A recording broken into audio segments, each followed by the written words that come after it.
د وتلې هندي هنرمندې ثنا خان د واده په اړه درته جالب مطلب لرم. هیله ده تر پایه راسره پاتې شئ او زما چینل درسره سبسکرایب کړئ.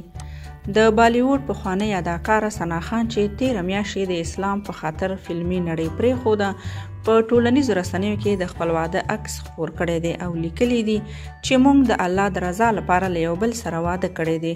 ثنا خان چې د هند د ګجرات ایالت اوسیدونکي له یو دیني عالم مفتي انس سره یې واده کړی دی.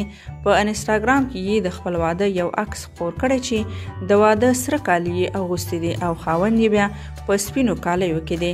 هغې همدارا زیاته کړې ده، وایي زما دعا ده چې الله تعالی دې موږ په دې نړۍ کې هم یو ځای وساتي او په هغه جهان کې دې هم موږ یو ځای کړي.